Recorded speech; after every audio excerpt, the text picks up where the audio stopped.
Aprender a ser feliz. Fue un descubrimiento que vino cuando me quebré.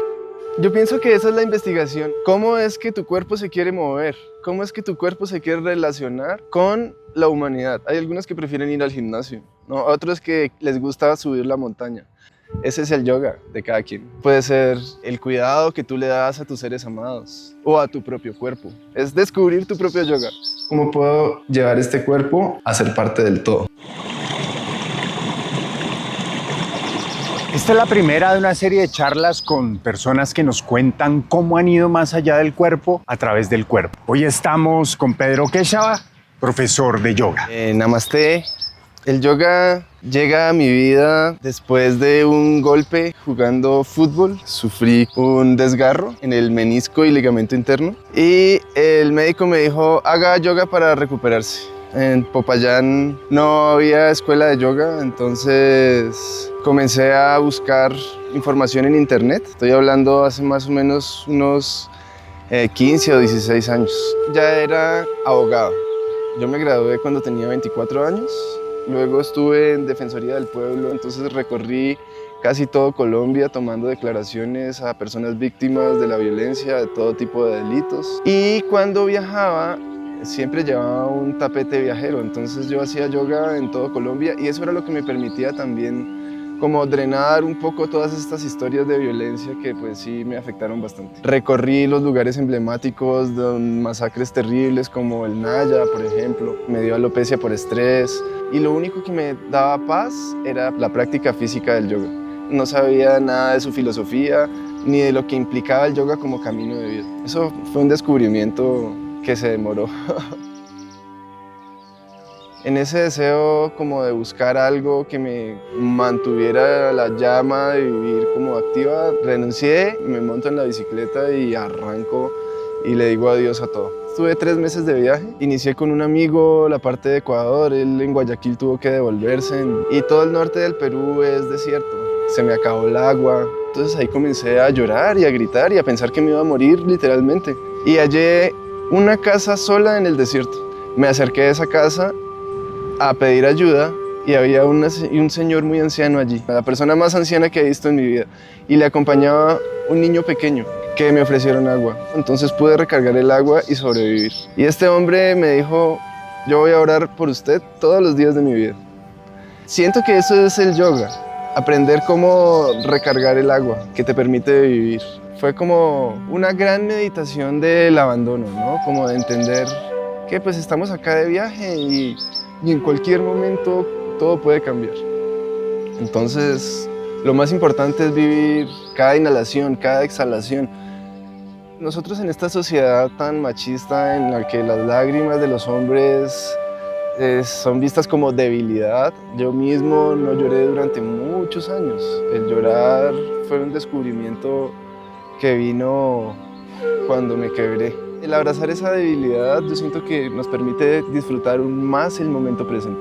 Escuchándote un poco a ti y repitiendo tus frases en la coraza de músculos, uno siente que no se va a quebrar.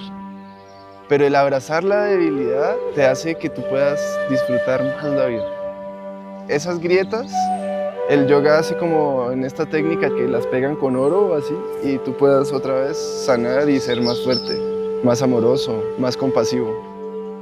A veces puede que tú te encuentres no en un desierto físico, sino que tu vida esté atravesando un desierto y puedes gritar, puedes llorar, pero hasta en esos momentos, cuando parece que ya vas a morir y el agua se acaba, Diosito de alguna forma u otra te manda un ángel que te puede salvar la vida. Entonces también está bueno recibir ayuda, no cerrarse a eso. Volví a trabajar a Bogotá en la Delegada para los Derechos de la Población Desplazada. Aquí fui asesor del nivel nacional en derechos humanos. Ahí seguí un año practicando con los Hare Krishnas. Cuando cumplí 30 años, me dieron el día libre en la Defensoría del Pueblo. Entonces me fui para Suezca a escalar. Nunca lo había hecho en montaña. Y el guía me mostró una pared de 80 metros. Me dijo, mira, aquí vamos a hacer 20 metros, porque si nos vamos más de 20 metros, ya no nos podemos bajar. Entonces 20 metros fue muy fácil. Yo le dije, no, sigamos. 80 metros es bastante largo y pues estar frente a una pared y el vértigo y solamente con el arnés y la cuerda fue una gran experiencia. Cuando estaba subiendo la montaña tiene como una roca hacia arriba que impide que pueda seguir, ¿no? Entonces tengo que ir hacia la derecha, pero la roca está quebrada, entonces toca hacer un salto. Y pues el guía era un experto, entonces el hombre salta muy fácil y sigue subiendo y me dice, bueno, Pedro, salta. Y yo, no puedo saltar, me da miedo. Y como que me dice, bueno, no, entonces ya te voy a ayudar. Yo digo, no, pues tengo que saltar, ¿qué me puede pasar? Estoy amarrado, máximo me quedo colgado. Pues me hice el salto, desprenderse de la roca a 60 metros de distancia, más o menos yo creo que estaba allí, es algo aterrador. Cuando logré llegar a la cima, a los 80 metros, allí tuve una revelación de vida, y es que debía dejar mi vida de oficina, de abogado, y dedicarme 100% al yoga. Me fui para India y allí me formé como profe de yoga en Rishikesh. Y bueno, fue muy intenso, bajé muchos kilos, me fui pesando 75 kilos y llegué pesando 63. La ropa se me caía. Bueno, ahí cuando hice la iniciación recibí un nombre yogi que fue Keshava, entonces por eso me llamo así, Pedro Keshava. Keshava significa el cabello largo y sedoso de Krishna. 100% me dedico al yoga, monté la escuela que se llama Yoganya, hago clases de yoga casi todos los días de mi vida, varias veces al día. El yoga es mi vida. Mi hijo se llama Yogananda. Yogananda significa la unión a través de la felicidad, pero no cualquier tipo de felicidad, sino la felicidad de Dios. Aquí estás tú, en la barriga. Esa es tu mamá, Vivi y Yogananda. Un cuerpo que apenas está creciendo lo está aprendiendo todo. Yogananda es un bebé bastante fuerte. Al principio tenía relación de mucha fuerza con los animalitos, por ejemplo, con la gata y con la perra. Se acercaba y las repelaba o las golpeaba, ¿no? Y aprender o enseñarle a él que sea sutil ha sido todo un trabajo. En el yoga necesito ser fuerte, pero no muy fuerte porque me puedo quebrar. Necesito ser flexible, pero no demasiado flexible, porque si soy muy flexible no me puedo mantener en una postura estable.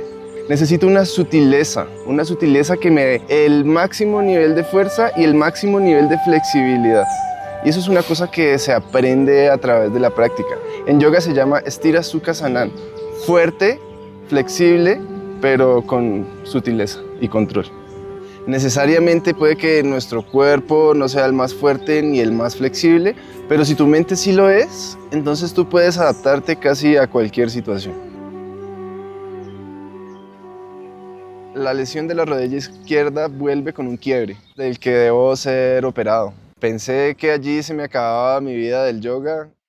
Voy a tener que regresar a ser abogado, esa fue la pregunta. Incluso mandé hoja de vida a los juzgados penales y por allí ya me iban a contratar. Casi que me tocó decir no y reafirmarme como que el yoga podía seguir siendo parte de mí, pero tenía que saber cómo. Tuve que renunciar a mi ego y entender que el yoga no era solamente lo físico, especialmente yo soy una persona amante al cuerpo, ¿no? Al movimiento, a la respiración, y he dedicado muchas horas de mi vida a perfeccionar posturas del cuerpo. He dedicado años a lograr posturas, y cuando me vi quebrado, inmovilizado, mucha humildad. Me enseñó que lo importante era aprender a ser feliz. Y el aprender a ser feliz en yoga se llama santocha, ¿no? Es uno de los niyamas, es una postura de la vida. Entonces, santocha te invita a que tú puedas sonreír, a pesar de que las cosas a tu alrededor aparentemente no estén muy bien. Sonreír porque seguimos respirando. El poder respirar tranquilo, independientemente de lo que suceda a tu alrededor, es una gran enseñanza del yoga. El poder ir más allá del placer, el poder ir más allá del dolor. El yoga, gracias a Dios, no es una práctica que solamente depende del cuerpo, ¿no? Hay muchas cosas que se pueden hacer, por ejemplo, en silla. Hay ejercicios que son solamente pranayamas, ejercicios de respiración, del control de la mente, ejercicios que se hacen con los ojos o la quietud. Yoga tiene muchos caminos. No tengo que tener un cuerpo de entrada fuerte, sano y flexible, incluso puedo estar roto y a partir de la práctica y de la investigación del ser ir aprendiendo cómo sanar. Entonces pude abordar el cuerpo desde otras partes más mentales y he logrado niveles de flexibilidad de la mente y del cuerpo que no había tenido antes. Yo pienso que el yoga es un camino para sanar y el yoga es un camino para la paz. El primer principio del yoga se llama ahimsa y que es la no violencia con el propio cuerpo, con la forma en la que tú te relacionas con el mundo, la forma en la que te alimentas, cómo te reúnes con otras personas a respirar, a moverte, pueden de verdad hacer un cambio, una ola, un movimiento que nos dé tranquilidad, calma, fuerza, conciencia, amor. Hemos recibido el apoyo de la Embajada de la India en Bogotá, con quien también hemos participado en la organización del Día Internacional del Yoga de los últimos años, al igual en el Festival Calma en la ciudad de la Secretaría de Cultura. Y también hacemos parte de un colectivo muy bonito que se llama Yogin al Parque, donde compartimos en 6 localidades, 6 parques, yoga de forma gratuita y también con aportes voluntarios. Yo ya sé que el yoga para mí es la forma en la que quiero expresarme y que mi cuerpo se relacione conmigo mismo y con la naturaleza. Tú como ser humano llegaste a este plano, haz tu propia investigación del ser. Te doy un recurso que es el Ashtanga Yoga, los 8 caminos del yoga, que tú puedes recorrer para que tu alma se conecte con Dios, con la divinidad.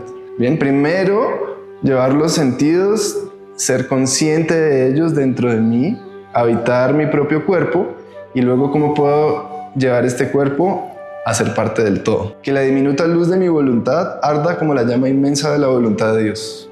El vaciarse completamente implicaría que todas mis acciones, todos mis pensamientos, todo mi libre albedrío, la llama chiquita que yo tengo dentro de mí, se alinee con esa llama gigante que es Dios. Yo pienso que la divinidad tiene muchos nombres. Dios como tal es Dios, independientemente de la creencia, si se es cristiano, si se es taoísta, musulmán, budista, Dios es Dios.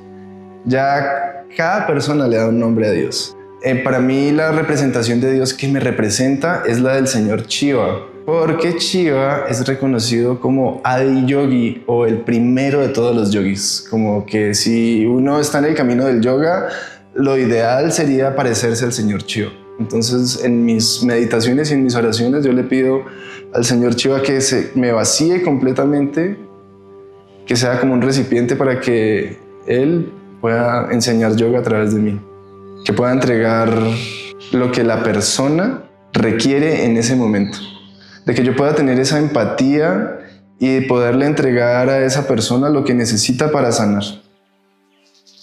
Si te interesa explorar caminos para ir más allá del cuerpo, a través del cuerpo, suscríbete, activa la campanita y síguenos en nuestras redes. Si quieres saber más sobre Pedro y su escuela de yoga, te dejamos los links a sus redes en la descripción del video. Gracias por acompañarnos y nos vemos en el siguiente capítulo.